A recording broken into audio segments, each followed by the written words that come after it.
जिंदगी जबरे मुसलसल की तरह काटी है, जाने किसी जुर्म की पाई है सजा याद नहीं। मुझे तो नहीं पता था कि अल्लाह मुझे ख्वाजा सा पैदा करेगा। आसमान से नहीं गिरते हैं, जमीन से नहीं उगते हैं, दरख्तों से नहीं गिरते हैं। हम लोग आपके बहन भाई हैं, हमें एक्सेप्ट करें। मैं एक पॉलिटिकल फैमिली से बिलोंग करती हूँ। मेरा बाप पॉलिटिशियन में था, मेरा भाई पॉलिटिशियन में है, मेरा भाई बहुत बड़ा लॉयर है और मैं कैथेड्रल से पढ़ी हूँ। और जब मैंने मैट्रिक किया मैंने रियलाइज किया कि मेरे में कोई कमी है। ये मुआशरा, ये सोसाइटी, ये मोहल्लेदार ये मजबूर कर देते हैं घर छोड़ने। मैं 15-16 साल की थी, मैंने बड़ी स्ट्रगल की। मुगलिया दौर में ये मलकाओं महारानी को मशीर खास हुआ करते थे। ख्वाजा सा मराओ के बच्चों को तालीम देते थे, लेकिन जो सही ख्वाजा सा है वो बेगिंग नहीं करता है, वो सेक्स वर्किंग नहीं करता है। मैं जवानी में बड़ी खूबसूरत सी केड़ा दरख्त जड़ डोल लिया नहीं कदी। बड़े बड़े अच्छे मैंने फंक्शंस किए हैं, बड़े बड़े अच्छे लोग मेरे पास आए हैं। सारी उम्र में आटा गुन्या लखा कीते पेड़े, गई जवानी आया बुढ़ापा कोई नहीं लगता नेड़े। अस्सलाम वालेकुम, आप देख रहे हैं लीडर टीवी और मैं हूं एनी फैसल। और जब भी हमारे जहन में किसी ख्वाजा सरा ट्रांसजेंडर के बारे में बात आती है तो सबसे पहले हमारी सोच मनफी तरफ जाती है कि यकीनन जिस्म फरोश होंगे, सिग्नल्स पर मांगने वाले होंगे और बहुत ही कोई हकारत वाली हमारे जहन में फीलिंग्स आती हैं कि हम लोग इनको कभी भी कबूल नहीं कर पाए, ना ही हमारा मुआशरा कभी कबूल कर पाया। आज मेरे साथ आशी भट्ट मौजूद हैं, एक बड़ा नाम है हमारे साथ मौजूद। इनकी ज़िंदगी कैसे है और इनको अपनी ज़िंदगी में क्या क्या तल्ख हकीकतें बर्दाश्त करनी पड़ती हैं जो हम लोगों के पास से भी कभी होकर नहीं गुजरी, इन्हीं से पूछते हैं। अस्सलाम वालेकुम। जी वालेकुम सलाम। फर्स्ट ऑफ ऑल मैं थैंक करती हूँ आप चल के मेरे घर आई हैं। और मेरे घर वैसे भी आज इवेंट है। हमारे बाबा ममैया खान जो हमें सपोर्ट करते हैं और हमें हर तरह की जिस चीज़ की ज़रूरत होती है, आज भी उन्होंने हमारे घर न्याज दिलवाई हुई। ये कुछ ख्वाजा सा न्याज खाना खाने आए हुए हैं।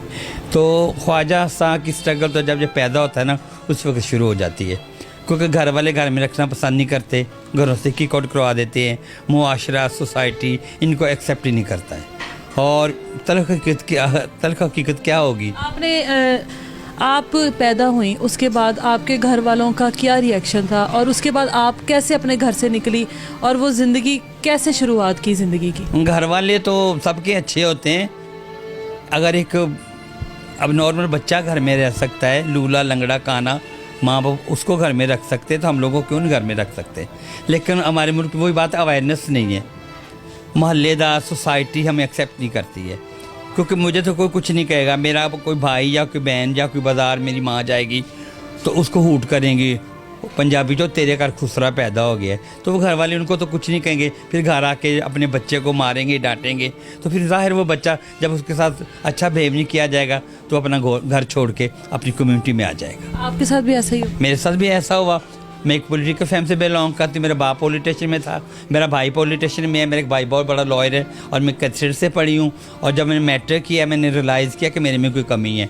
तो जाहिर है मुझे तो घर वाले तो कोई किसी के घर वाले बुरे नहीं होते हैं, फैमिलियाँ तो एक्सेप्ट करती हैं, लेकिन ये मुआशरा ये सोसाइटी एक्सेप्ट नहीं करती है। मेरा भाई बाजार जाता था, उसके दोस्त उसको हूट करते थे, वो घर आके मुझे मारता था, गालियाँ देता था और मैं फिर अपनी फैमिली छोड़ के अपने गुरु के पास आ गई। और गुरु हमें वही प्यार देते हैं जो हमें घरों में मिलना चाहिए। क्या एक ख्वाजा सरा जब पैदा होता है या उसकी फैमिली या उसको पता नहीं होता कि वो क्या पैदा हुआ है? फैमिलियों को तो पता होता है। फैमिलियाँ तो चाहती हैं हमारे आप एक उंगली या ज़ख्मी होगी, उंगली काटी तो नहीं जाएगी, आप जिस्म का हिस्सा काटेंगे तो नहीं ना। फैमिलियाँ तो कभी भी नहीं चाहेंगी अपना घर छोड़ के जाएं, लेकिन ये मुआशरा, ये सोसाइटी, ये मोहल्लेदार ये मजबूर कर देते हैं घर छोड़ने पर। आपने घर छोड़ा, उसके बाद क्या क्या कुछ फेस किया? यकीनन उस टाइम उम्र बहुत छोटी होगी। मैं 15-16 साल की थी, मैंने बड़ी स्ट्रगल की। और एक शेर है, ज़िंदगी जबरे मुसलसल की तरह काटी है, जाने किसी जुर्म की पाई है सजा याद नहीं। मुझे तो नहीं पता था कि अल्लाह मुझे ख्वाजा सा पैदा करेगा। ख्वाजा सा माँ बाप पैदा करते हैं, आसमान से नहीं गिरते हैं, ज़मीन से नहीं उगते हैं, दरख्तों से नहीं गिरते हैं। हम लोग आपके बहन भाई हैं, हमें एक्सेप्ट करें। हम लोग मजबूर हो जाते हैं, फिर गुरुओं के पास आ जाते हैं, गुरु में लुक आफ्टर करते हैं। और जो प्यार में पेरेंट्स से मिलना चाहिए वो हमें हमारे गुरु देते हैं। फिर जैसे कि बच्चा अपने मालदेन को कमा के देता है, फिर हम अपने गुरुओं को कमा के देती हूँ। अब मैं गुरु हूँ, अब मेरे चेले मुझे कमा के देते हैं। यही हमारी ज़िंदगी है। वो मेरी बेटी है, वो मेरा चेला है, वो मेरी बहन है, वो मेरा, हम ये सारे रिश्ते आपस में कर लेते हैं। जवानी के वक्त ऐसे जो ख्वाजा सराओं के लिए एक चीज़ मशहूर है कि बस इन्होंने मांगना है या जिस्म फरोशी है, इस तरह की बहुत सी आजकल जिस तरह देखा जाए। नहीं, ख्वाजा सा जिस्म फरोश नहीं है।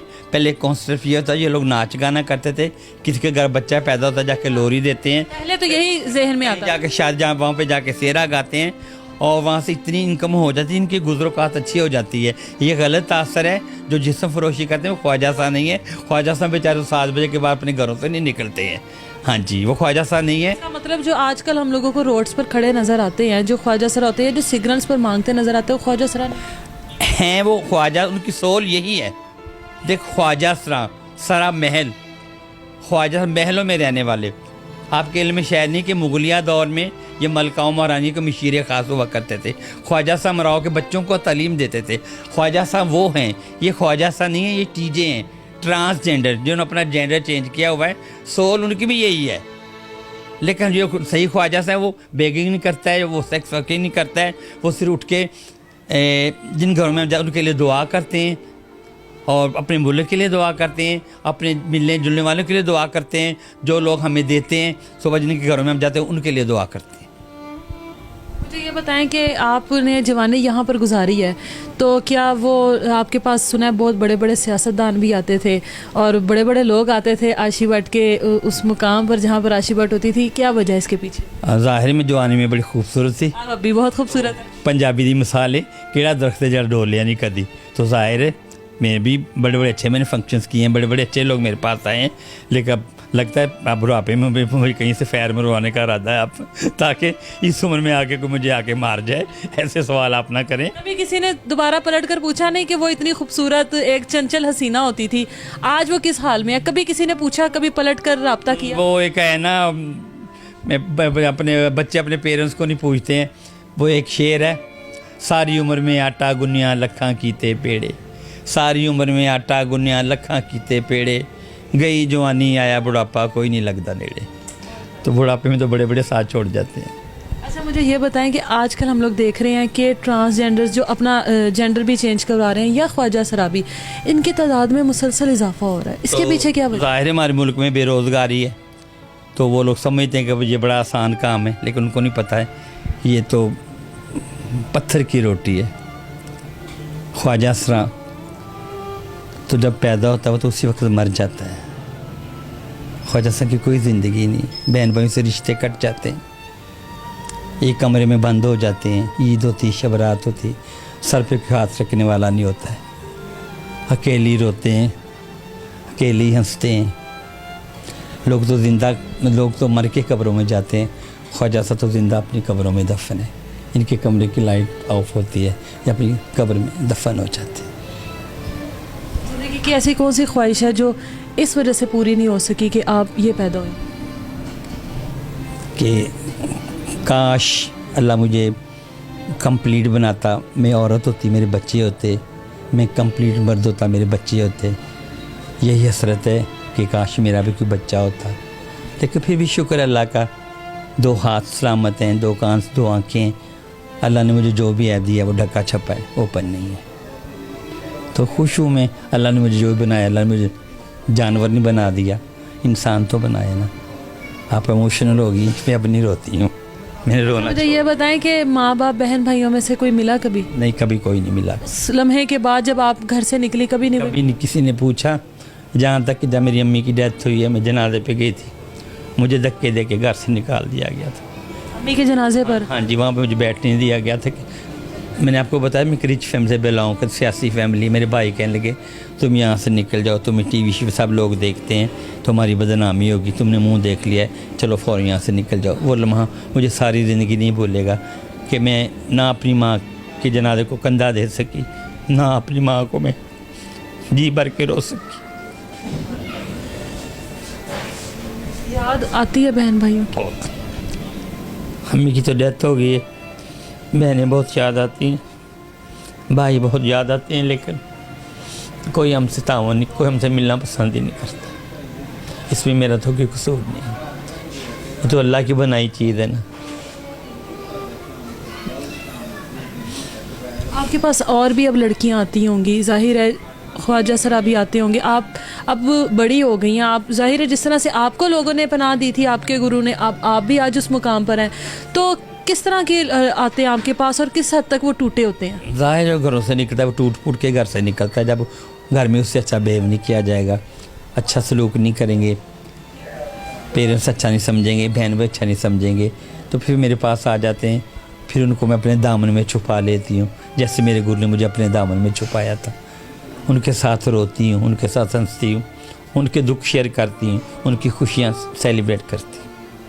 आपने एक इदारा भी बनाया है जो स्पेशल ख्वाजा सराओं के लिए, उसकी क्या ज़रूरत पड़ी थी, ऐसा क्या हुआ था? हमारे कुछ ख्वाजा साहब ऐसे हैं जो सारी ज़िंदगी कमा के अपनी फैमिलियों को सपोर्ट करते हैं। घर वाले पैसे तो ले लेते लेकिन घर में रखना पसंद नहीं करते। मेरे एक ऐसे ख्वाजा साहब जिसने सारी ज़िंदगी कमा के अपने घर वालों को दिया, लेकिन जब वो बीमार हो गया घर वाले कहने लगे उसको कैंसर हो गया, इसको जाके ज़िंदा दफना दो, हमारे बच्चों को कैंसर हो जाएगा।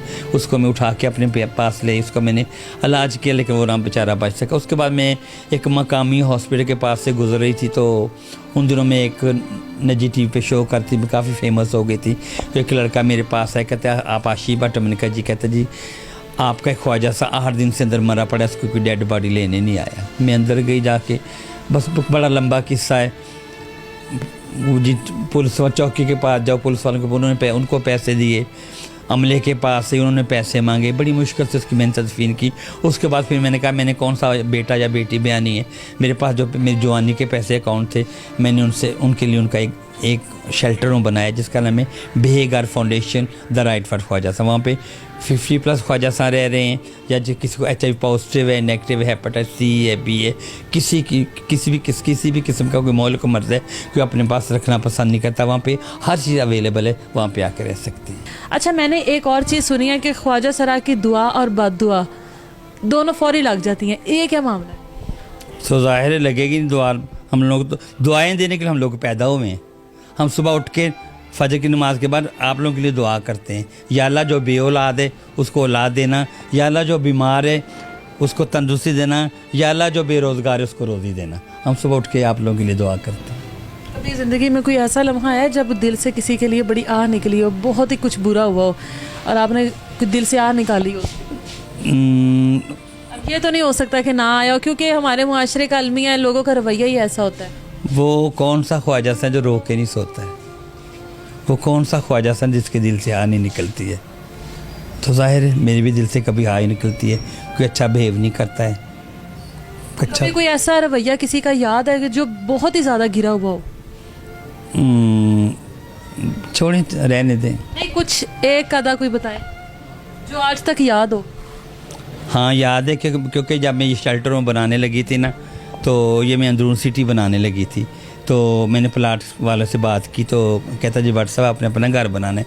मैंने कहा जी यहाँ पे मैं अपने ख्वाजा साहब के लिए घर बनाऊँगी, जो बीमार ख्वाजा साहब हैं उनके लिए मैं घर बना। तो मुझे कहने लगे तौबा तौबा तौबा, बीमार खुसरे साढ़े विच रहेंगे। वो लम्हा मैं नहीं भूल सकती, आज तक मुझे नहीं भूलेगा। फिर मैं बड़ा रोई थी।